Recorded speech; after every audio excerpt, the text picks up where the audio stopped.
Check News de Libération, les décodeurs du monde, l'AFP Factuel. Ils sont des dizaines et des dizaines à défendre le politiquement correct au sein d'entités gavées d'argent public, de votre argent. Et nous, sur Immédiat, nous sommes une toute petite équipe pour démonter les mensonges du système. Nous avons besoin de vous. Aidez TV Liberté.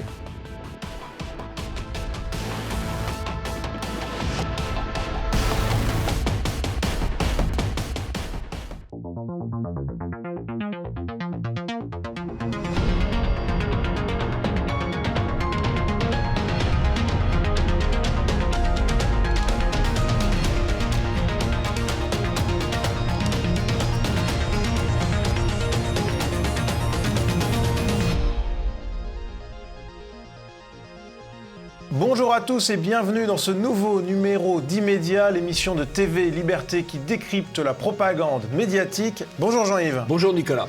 Alors au sommaire, aujourd'hui nous reviendrons d'abord sur cette image qui a provoqué un immense émoi politico-médiatique, la gifle reçue par Emmanuel Macron. Nous évoquerons ensuite la cérémonie la plus attendue par les journalistes français, la 12e cérémonie des Bobards d'Or qui aura lieu ce lundi et qui récompensera les meilleurs mensonges des médias durant l'année écoulée. Nous reviendrons ensuite, comme d'habitude, sur l'actualité médiatique de la semaine dans notre revue de presse. Puis nous nous pencherons sur une annonce qui se précise, celle de la possible candidature d'Éric Zemmour à la prochaine présidentielle. Immédiat numéro 352, c'est parti.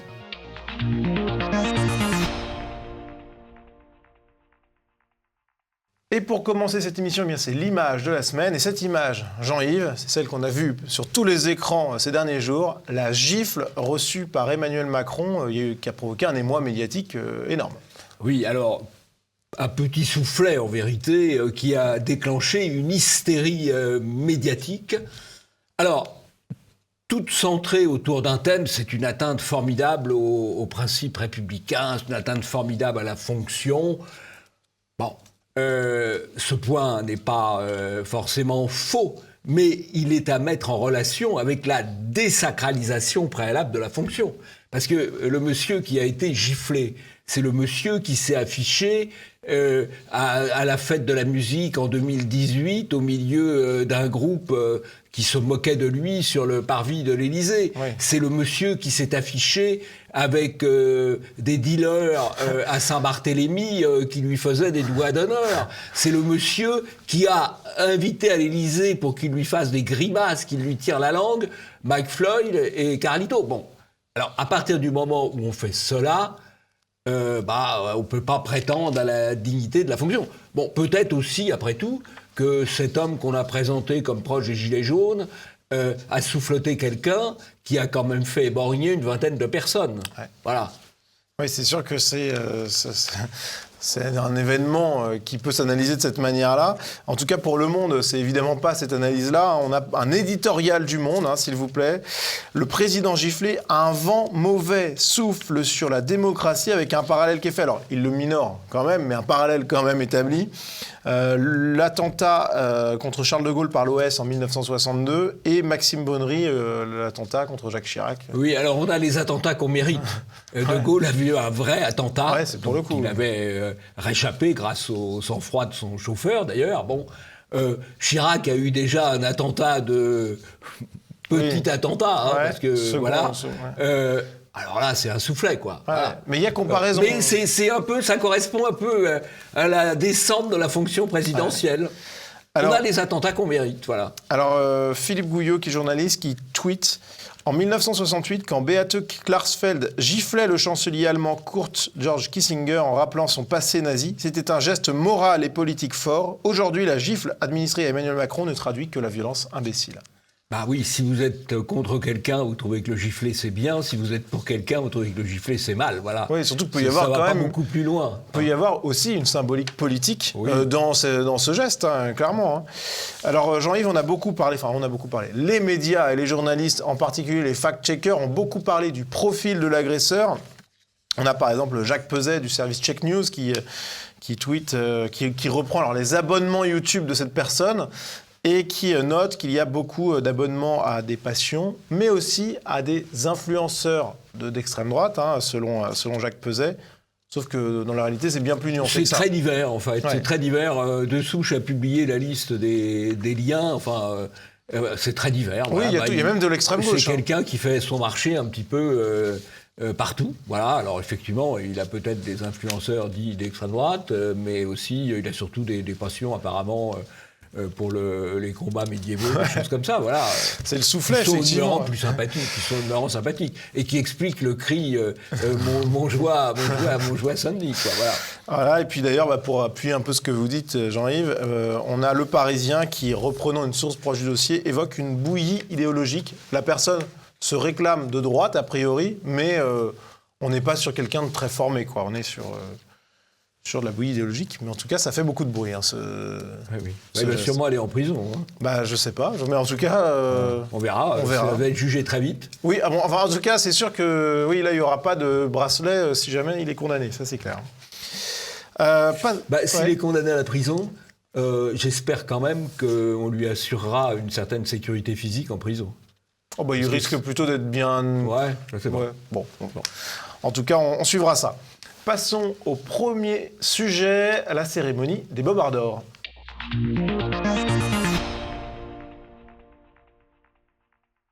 Ce lundi 14 juin à 19h au Théâtre du Gymnase aura lieu la cérémonie des Bobards d'Or. Jean-Yves, c'est un événement incontournable du paysage audiovisuel français. Absolument, c'est toujours très, très recherché par les compétiteurs. Et donc, c'est une élection quand même à 3 tours, puisqu'il y a un premier tour par une sélection sur Internet.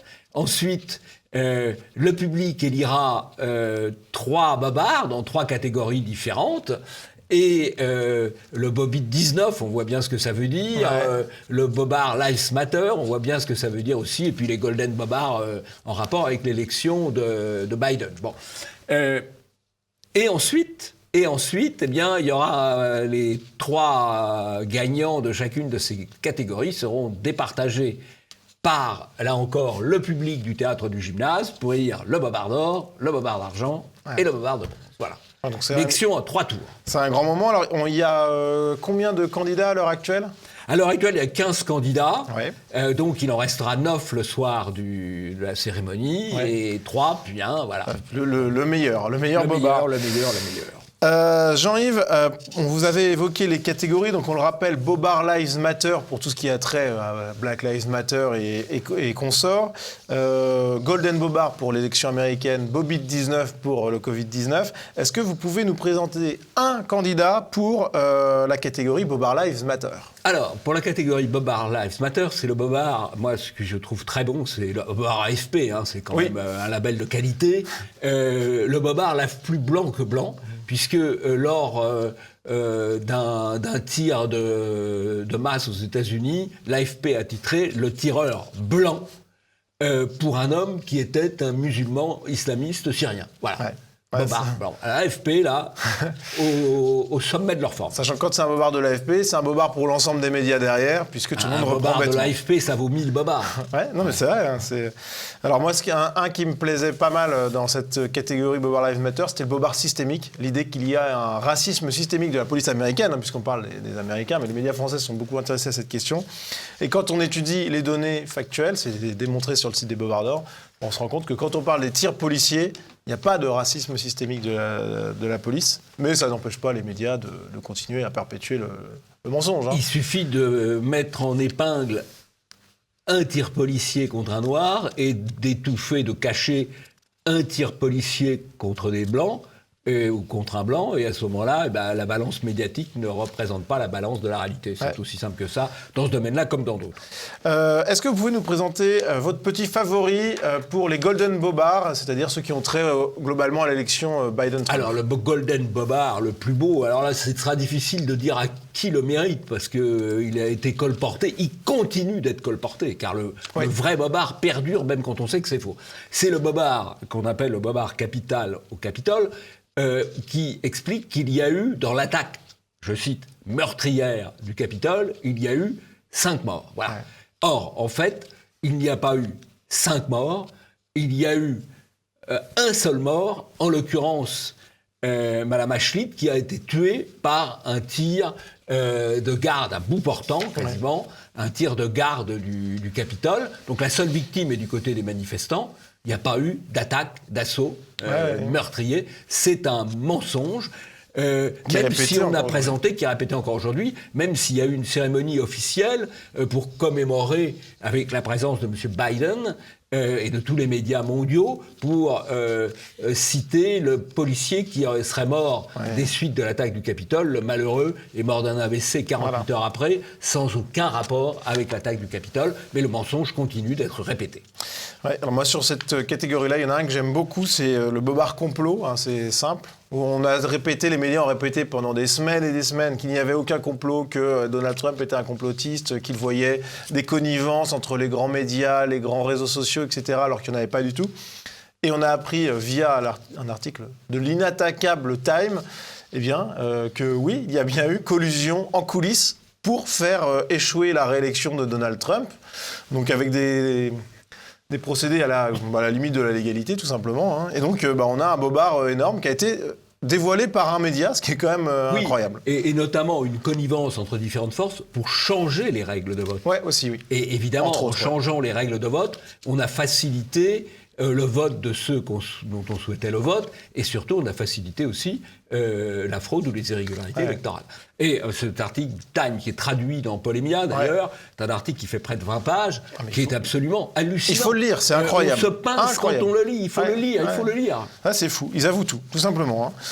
Alors Jean-Yves, il y a la catégorie Bobby 19, est-ce que vous avez un petit préféré dans cette catégorie ? Moi, j'aime bien le bobard de laboratoire. Vous savez, il y a un an, quand vous évoquiez la possibilité, il y a deux possibilités pour le virus, c'est qu'il est évolué naturellement à partir des chauves-souris, du pangolin, que sais-je encore, ou qu'il ait été fabriqué en laboratoire et qu'il soit sorti d'un laboratoire. S'il y a un an, vous évoquiez simplement l'hypothèse, peut-être, vous étiez un horrible complotiste. Facebook vous censurait. Très juste, oui. Facebook vous censurait. Bon, aujourd'hui, l'hypothèse qui paraît la plus vraisemblable, en tout cas, beaucoup qu'on plus qu'avant. Ne peut pas écarter, c'est effectivement la fuite du laboratoire. Ouais. Et écoutez, ça permettrait de donner au Monde, qui avait fait un article absolument remarquable pour expliquer que c'était complotiste, un pangolin d'honneur. Alors le Monde n'était pas seul dans cette affaire-là, Le Monde n'était pas le seul. Non. Mais effectivement, il mériterait son pangolin d'honneur. Et autre pangolin d'honneur, un pangolin d'or. Moi, dans cette catégorie-là, ce qui est le bobard qui me plaît beaucoup, c'est le bobard Lancet, avec cette fameuse étude sur l'hydroxychloroquine, qui était une étude qui voulait prouver la dangerosité de l'hydroxychloroquine, et qui était totalement pipotée, mais qui a eu l'honneur des 2 JT le soir même de sa publication. Enfin, c'est incroyable, quoi. C'est-à-dire qu'en fait, quand le JT parle d'une étude scientifique, c'est qu'elle est bidon, quoi. On pourrait presque continuer cette conclusion. En tout cas, ça se posait des questions. Jean-Yves, dans cette cérémonie, vous saluerez aussi des récidivistes. Oui, il y a les gens qu'on retrouve régulièrement. Alors, on retrouve l'AFP, on en a parlé. Oui. C'est l'usine à bobards. Mais on trouve aussi France Culture, qui se spécialise maintenant dans le bobard historique. Ouais. Alors là, ils nous font un bobard sur la Vendée. Sur le Puy du Fou. Le Puy du Fou. Ils nous avaient fait l'an dernier un bobard sur les statues antiques qui étaient blanches, en reliant tout un continuum raciste de Pline l'Ancien à Hitler. Là, quand même, ils avaient tapé fort. Ils sont quand même très bons. Voilà. Et alors là, on est dans la récidive de la récidive de la récidive, parce que ce bobard sur le Puy du Fou, France Culture, ce bobard sur le Puy du Fou, qui le commet, Chloé Le Prince, qui est bien connue de nos services, puisqu'elle avait obtenu au tout début un cafard d'or, puisqu'elle avait dénoncé, sans la moindre vérification, un ophtalmo comme raciste, alors que c'était une pure diffamation. Elle avait eu un cafard d'or à l'époque, elle s'était plainte d'ailleurs, la malheureuse, je suis harcelée par l'extrême droite, c'est terrible. Ça lui a permis de faire carrière, parce qu'après, elle était à rue 89. Rue 89, ça n'a pas été très loin, c'est pas prestigieux. Elle est passée à France Inter, et maintenant... À France Info. France Info, et maintenant à France Culture, voilà. D'ailleurs, c'est logique. Les Bobards d'or sont faits pour récompenser les meilleurs des journalistes. Ah, c'est fou, c'est une promotion. Donc c'est logique que les meilleurs des journalistes aient des promotions. Bravo Chloé, bravo. Bon, on verra tout ça. Donc, on le rappelle, ce lundi 14 juin à 19h au Théâtre du Gymnase. Inscription sur le site bobarddor.fr. Et nous, on va passer à la revue de presse.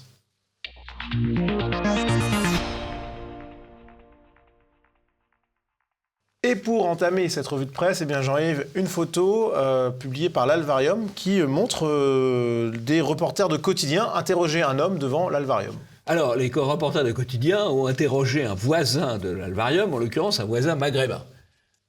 Et donc, voilà, ils espéraient sans doute obtenir des informations très croustillantes de ce voisin maghrébin. Il se trouve que ce voisin maghrébin, on ne le voit pas dans le reportage de quotidien. Reportage à charge. Hein. Parce que, bien entendu, dans un reportage, il y a ce qu'on montre qui sert à appuyer la démonstration que veut apporter le journal, le média, et puis ce qu'on cache, qui est un élément de la réalité qui ne rentre pas dans le scénario. Et là, en l'occurrence, ça ne rentrait pas dans le scénario, parce que ce voisin maghrébin ne se plaint pas du tout de ses voisins de l'Alvarium, il se plaint des antifas qui viennent flanquer la pagaille très régulièrement dans le quartier. Donc évidemment, ça ne passe pas. Ouais, c'est une belle occultation, une belle censure.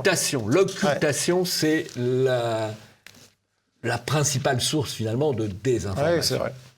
Alors, on reste avec nos amis de quotidien qui sont forts en occultation, mais un petit peu moins en self-défense, puisqu'ils ont été, selon eux, agressés par Francis Lalanne. Alors, c'est pas Mike Tyson, Francis Lalanne, mais alors, a priori, il les aurait agressés violemment, puisque les journalistes nous apprennent qu'ils ont eu un traumatisme crânien, une tendinite post-traumatique et une entorse au poignet droit après cette agression. C'est impressionnant, hein. Bon. C'est vérifié, ça? Je ne sais pas. En tout cas, ça fait un article du Monde. Ça, c'est... Oui, Parisien, Le Monde, tout le monde s'y est mis, ça c'est clair et net. Hein. C'est assez incroyable. Il y a un tweet assez drôle de Damien Arieux. J'ai éternué à côté d'un journaliste de quotidien, triple fracture des cervicales, tympan déchiré, petit orteil du pied gauche foulé, 129 jours d'ITT, ils vont me traîner aux assises. C'est vrai que... traumatisme... si ça se trouve, ça a vraiment eu lieu. A priori, il y a eu quand même quelque chose, mais bon, c'est beaucoup de violence. Alors, quelqu'un qui... Plus fort en self-défense, c'est Papacito, Jean-Yves, qui a été au cœur d'une polémique cette semaine. Papacito, le youtubeur et écrivain, qui a été au centre d'une conférence de presse de Jean-Luc Mélenchon, retransmise en direct par les chaînes en continu, vraiment incroyable. Pourquoi ? Eh bien, selon Jean-Luc Mélenchon, des menaces ont été émises contre lui, en cause une vidéo de Papacito, aujourd'hui supprimée, dans laquelle il s'entraîne au tir avec un ami et pour imager la pensée politique des insoumis et des gens d'extrême gauche qui sont contre la police et pour l'immigration, il dit le monde de demain dans lequel il y aura des attentats terroristes, il va falloir se défendre, et sur le ton évidemment d'un humour décapant qu'on lui connaît, il dit est-ce que vos pins Mélenchon arrêtent les balles, voilà, et donc ils se mettent à tirer pour montrer ce que ça donne un peu l'idéologie d'extrême gauche poussée à son paroxysme. Bref. On n'a pas le droit de rire. Non, c'est faux. On n'a pas le droit de rire. Non, mais c'est faux parce que je prends le temps d'expliquer bien les choses pour bien remettre les choses dans leur contexte, mais il faut bien savoir que ça a quand même provoqué une conférence de presse de Jean-Luc Mélenchon diffusée en direct, et ça a été tellement extravagant que même BFM a commencé à se poser des questions. On va regarder tout de suite. Alors, c'est ce qui s'appelle une manœuvre politique et en réalité, nous-mêmes en plateau sommes extrêmement gênés de ce qui est en train de se passer. Anne-Sora Dubois, on rappelle quand même, parce que là on est dans l'illustration absolue de ce que l'on appelle un contre-feu. Donc Jean-Yves, une interruption en plein direct de cette conférence de presse par BFM. Oui, alors en fait, Mélenchon s'était avancé en expliquant qu'à chaque élection présidentielle, comme par hasard, il y avait des attentats ou des faits divers exploités, enfin... Une petite logique un peu, on va dire... Ce qu'on appelle complotiste. Ce qu'on appelle complotiste, donc, ce qui est très mal. Donc il a été très attaqué. Ouais. Et donc il a lancé des opérations de diversion, et notamment cette opération de diversion en présentant au premier degré cette vidéo humoristique de Papacito. Bon, le contre-feu est un peu lourdin. C'est grotesque, franchement. Voilà. Et d'ailleurs, Jean-Yves, on a des exemples de proches de Jean-Luc Mélenchon qui, eux, ont eu le droit d'utiliser l'humour par le passé.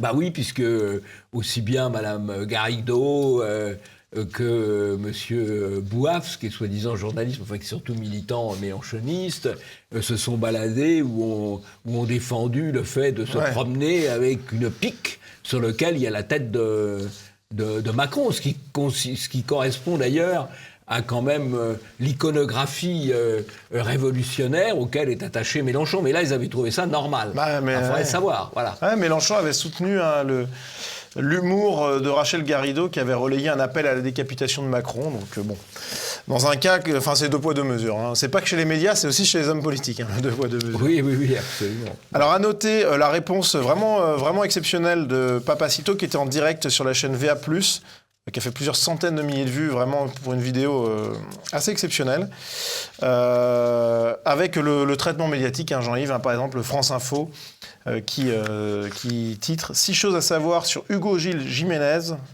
peut-être comme on prononce, alias Papacito, youtubeur et influenceur d'extrême droite ». Donc là, on oublie le pseudo, on donne la vraie identité. Bon. Et puis qui parle d'une mise en scène d'un meurtre fictif sous couvert de dérision avec... un article à charge. Bon, c'est habituel, hein. On a Edoui Plenel aussi qui évidemment a attaqué Papacito. Et tout ça nous amène à l'ouverture d'une enquête par le parquet de Paris. Qui n'a rien à faire avec le crack à Stalingrad ou ailleurs, ou avec les agressions innombrables de mineurs ou de soi-disant mineurs étrangers isolés. Ils ont du loisir au parquet de Paris, il n'y a pas de problème, ils peuvent enquêter sur des vidéos. Non mais c'est fou, c'est vraiment de l'humour. En plus, c'est un personnage, Papacito, qui est tout à fait cool. L'humour est en voie d'être interdit. Sauf s'il est de gauche, quoi. Oui, mais il n'est pas drôle. Ouais, c'est vrai qu'il n'est pas très drôle. C'est le problème. Puis l'humour, c'est quand même fait pour s'attaquer aux puissants, aux dominants. Très juste. Le bouffon, il ironisait sur le roi. Ouais. Hein il ironisait sur le roi, il ironisait sur les courtisans. Il ne se moquait pas des dominés. Ouais. Et d'ailleurs, il ne faut peut-être pas s'étonner si à force d'occulter, de censurer et d'interdire l'humour, donc, on se retrouve avec des personnalités publiques qui se retrouvent prises à partie physiquement. Voilà. Il y a un moment où il faut relâcher la pression un petit peu, parce que sinon, ça va plus être supportable pour plein de gens. Hein. Mais bon, ça, on est loin de... l'analyse n'est pas partagée par les grands médias. Jean-Yves, autre actualité, une actualité médiatique avec Mimi Marchand, la célèbre Mimi Marchand, papesse de la presse People selon Le Monde, qui est mise en examen dans l'affaire Sarkozy-Takedine. Oui, alors c'est vraiment Mimi Marchand, là elle opère comme agent d'influence, parce que qu'est-ce qu'elle a pu aller faire pour se mêler de cette affaire Takedine, si ce n'est en agissant au bénéfice de Macron, au bénéfice de Sarkozy, au bénéfice de l'un et de l'autre, on ne sait pas. Mais c'est un personnage considérable, Mimi Marchand. Bah oui. C'est elle qui a été recrutée par le couple Macron pour faire son image. Ouais. Et l'élection de Macron, c'est deux choses, c'est la fabrication de l'image et la destruction de Fillon. Rien d'autre. Oui, donc c'est la presse qui a fait l'élection de Macron, et Mimi Marchand, elle contrôle tout ça. Autre actualité médiatique, Jean-Yves, cette sortie de Kamala Harris, donc la vice-présidente de Joe Biden, qui était en visite au Guatemala. Alors on apprend dans le Parisien que d'abord elle a plaidé l'entraide et l'espoir, s'inscrivant en cela dans la promesse du président démocrate Joe Biden d'adopter une politique migratoire plus humaine que celle de son prédécesseur Donald Trump. Sauf que Jean-Yves, voilà des mots qu'elle a prononcés après son message d'espoir, en s'adressant aux migrants, ne venez pas, a-t-elle martelé. Si vous venez à notre frontière, vous serez refoulés. Il n'y a pas beaucoup d'autres solutions si on veut éviter, malgré tout, l'invasion migratoire, ou dans le cas de Kamala Harris, l'excès d'invasion migratoire. Alors, ce qui est amusant, c'est que Le Monde, lui, se garde de titrer sur ça. Le message principal, c'est quand même « ne venez pas ». Tous les médias ont quasiment titré. Et Le Monde dit, l'appelle le Guatemala à s'attaquer aux causes de l'immigration clandestine. Ouais. Donc on repasse le ballon à quelqu'un d'autre. Quoi. Ouais, c'est marrant. En gros, Le Monde... Le Monde choisit le titre le plus convenable pour des propos qu'il trouverait abominables s'ils avaient été tenus par Trump. Exactement, c'est incroyable. Voilà. C'est toujours la candidate du monde, a priori. Autre actualité médiatique liée à l'immigration, toujours Jean-Yves, ces propos de Thierry Mariani sur France Info. Je préfère aider un groupe qui s'occupe de perpétuer les traditions provençales plutôt que SOS Méditerranée. Réponse de Charline Vanhoenacker sur France Inter. Je préfère qui traduit, selon elle, évidemment, le message de Thierry Mariani. Je préfère fabriquer des petits santons en terre cuite que de sauver des enfants, des femmes et des hommes de la noyade. La meilleure des réponses à Thierry Mariani, donc, selon Charline Vanhoenacker, donnée à SOS Méditerranée. Alors, SOS Méditerranée est directement responsable de l'invasion de l'Europe, directement responsable de l'aide qu'ils apportent aux passeurs, aux trafiquants de migrants. Et SOS Méditerranée est également indirectement responsable des noyades. On l'a bien vu, puisque, notamment pendant le premier confinement, quand il n'y avait plus de passage... Puisque SOS Méditerranée était confinée dans les ports, il n'y avait plus de noyades. Ouais. Donc, et on le voit aussi en Australie, où il n'y a pas de noyade, parce qu'on n'arrive pas en Australie, point barre. Ouais, effectivement, c'est simple comme bonjour. Alors, autre actualité médiatique pour conclure cette revue de presse, Jean-Yves, un aveu, celui de Julien Drey, qui est désormais ostracisé par les médias, puisqu'il est sur CNews. Et je ne dis pas que tout est bien et tout est parfait, mais je constate une chose, et j'en porte témoignage ici. Le fait de venir chez vous ferme toutes les autres portes. Alors je pense que ça, c'est très grave. Et ça, c'est pas acceptable. Voilà, il y a un côté un peu pathétique. C'est l'arroseur arrosé, l'ostraciseur ostracisé. Mais ça révèle quand même, et c'est bien qu'ils le disent, l'immense sectarisme de ces médias. Parce que non seulement ils n'organisent pas de débats contradictoires, mais ils n'admettent pas que des gens qui viennent chez eux pour porter la bonne parole, puissent aller débattre chez un concurrent CNews. C'est quand même incroyable. C'est incroyable, effectivement.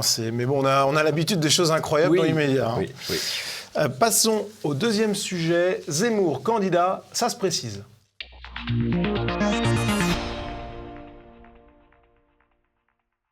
Éric Zemmour a donné un grand entretien aux médias Livre Noir. Voici un extrait de cet entretien à propos de Bainville. Vu les pensées qui m'agitent, vu les pensées qui agitent aussi beaucoup de gens qui m'en parlent, vu l'échéance qui nous attend, vu le contexte politique, je me dis, évidemment, je ne peux pas ne pas m'identifier à cet homme que j'admire et me dire que moi aussi, modestement, j'ai depuis 20 ans annoncé, prophétisé, en vain pour l'instant, en disant « mais vous voyez, voilà ce qui va arriver ». Et j'ai longtemps pensé que cela suffisait. Mais là, en voyant les états d'âme et les regrets de Jacques Bainville, effectivement, je ne peux pas ne pas penser à moi dans les mêmes circonstances et à me dire « oui, alors peut-être qu'il faut passer à l'action parce que la prévision, la prédiction, même la prophétie ne suffit pas ». Un appel à l'action qu'Éric Zemmour a réitéré un peu plus tard durant l'entretien. On l'écoute. Effectivement, je fais de plus en plus de propositions. Je pense de plus en plus à comment mettre en application ce que je dis. Je pense tout simplement que, si vous voulez, je continue de penser que ce qui manque à notre classe politique, c'est le diagnostic. Ils font des propositions dans le vide. Ils ne comprennent pas ce qu'il se passe. Que de Marine Le Pen à Emmanuel Macron, ils ne comprennent pas ce qu'il se passe. Je me disais, naïf que j'étais, si je pose le bon diagnostic, eh bien, il y a des politiques professionnels qui vont s'emparer de ce diagnostic et qui vont mettre en œuvre et qui vont trouver des mesures adaptées à ce diagnostic. Et je ne vois pas de politique qui mettent en œuvre cela. Donc, du coup, je réfléchis à la suite et je réfléchis aux mesures éventuelles qu'on pourrait prendre à partir de mon diagnostic. Oui, en fait, son diagnostic, c'est que les politiques n'ont pas pris la mesure de la situation. Ouais. Et qu'ils continuent, effectivement, dixit Zemmour de Macron à Marine Le Pen, ils continuent d'être dans la communication. Et donc à faire des propositions à la marge. Ouais, de façade. de façade, d'habillage. Et lui, finalement, se pose la question d'une vraie candidature politique, Bah là, on du sent- retour de la politique. On sent qu'il Alors- pense à lui, là, quand même. Alors, hein. est-ce que ça marchera ou pas? Ça, c'est une autre chose. Mais c'est quand même un retour de la politique par rapport au verbiage communicationnel, on va dire. Mais là, Jean-Yves, quand on écoute ces passages de l'entretien accordé à Livre Noir, on sent que ça se précise de plus en plus, quand même, la candidature Zemmour. Oui, sans doute, oui. Enfin, il n'a pas encore sauté. Non. Ah, il n'a Non, pas non, encore mais- sauté le pas, il n'a pas encore franchi le Rubicon, il n'a pas encore franchi la portière. Voilà, pour reprendre toutes les expressions où quand on est avant un moment de choix crucial. Voilà. En tout cas, Mais c'est une hypothèse sérieuse à envisager. bah là, on voit honnêtement que ça se précise de plus en plus. Il y a quelques papiers sur Polémia et j'ai fait un papier aussi sur le pouvoir Voltaire Ouais. qui évoque cette question. Et en tout cas, cette hypothèse de plus en plus précise, eh bien, elle a mis les médias en ébullition. Alors, il y a eu évidemment des reportages sur BFM TV, etc. Un papier dans France Info. Éric Zemmour, candidat à la présidentielle. Peut-être qu'il faut passer à l'action, lance le polémiste. Libération. Éric Zemmour envisage de passer à l'action. Ouest France, etc. Jean-Yves, il y a eu une ébullition médiatique impressionnante. Oui, à partir d'une déclaration sur un média périphérique très, très bien fait, d'ailleurs, Livre Noir, qui fait des interviews de fond. C'est une formule qui se développe aussi, ça. La grande interview, je sais lequel, Le Monde ou autre déclare une interview interminable, mais non, c'est ça. C'est Thinkerview qui fait ça aussi. Même. Il y a parfois des interviews de 2 heures ou 3 heures. Ouais. Avec des gens pas forcément aussi intéressants, d'ailleurs, que peut l'être Zemmour. Ouais. Mais c'est une formule qui est intéressante d'ailleurs, parce que c'est du fond là. Alors, retour du fond. Les médias se sont aussi intéressés à une question en lien avec cette éventuelle candidature, la question de l'opposition éventuelle avec Marine Le Pen. On a Ouest France qui parle d'un affaiblissement potentiel de Marine Le Pen. BFM qui titre Éric Zemmour, l'épine dans le pied de Marine Le Pen. Jean-Yves, c'est une question que se posent les médias.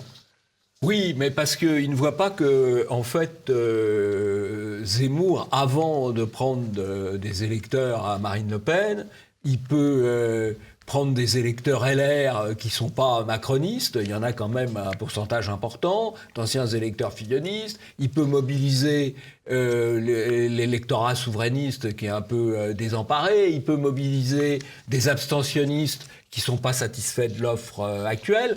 Donc il y a tout un champ indépendamment d'aller pigouiller dans la gamelle de Marine Le Pen. Voilà. Bon. Après, ça peut aussi se comprendre, cette idée qu'on ait cette crainte-là. Après, bon, vous, dans les papiers que vous faites, vous parlez notamment du cordon sanitaire qui pourrait sauter. Bon, c'est une possibilité, c'est ça? Moi, je crois que ce qui a fait le plus de mal à la France depuis 40 ans, c'est le cordon sanitaire qui fait qu'aucune politique n'a pu être menée pour limiter l'immigration et qu'aujourd'hui, on a le chaos migratoire et le chaos sécuritaire. Et qu'effectivement, une candidature Zemmour, précisément parce que elle vient du système, malgré tout. Elle pourrait changer la donne et apporter éventuellement une réserve de voix au second tour pour Marine Le Pen. Parce que le problème de Marine Le Pen, c'est pas d'être au second tour, c'est de gagner. C'est pas tout à fait pareil. Ouais. Enfin, me semble-t-il. Hein. Non, mais en tout cas, ce qui est intéressant, c'est qu'on a vu aussi chez les médias des représentants des Républicains appeler Zemmour à participer à une primaire Les Républicains. On a notamment le député LR Julien Aubert ou encore le sénateur LR Étienne Blanc qui ont fait cette proposition. Oui, ce serait une proposition, mais apparemment, les Républicains, ils ont fait une primaire formidable en 2017. 4 millions de votants. 4 millions de votants, c'était un succès extraordinaire. C'est pas mal, sauf que le candidat qu'ils ont élu, Fillon, a été dézingué par le système judiciaire et le système médiatique. Voilà. Et donc maintenant, ils vont avoir la tentation de trafiquer une fausse primaire pour choisir quelqu'un de politiquement correct. Voilà. En tout cas, Zemmour, et ça, Zemmour, il n'est pas très politiquement correct. C'est le moins qu'on puisse dire, c'est clair. Bon, on suivra ça, en tout cas, évidemment, dans les prochains immédiats. C'est la fin de cette émission. Merci à vous de l'avoir suivi. Et Jean-Yves, on se dit à la semaine prochaine. À la semaine prochaine.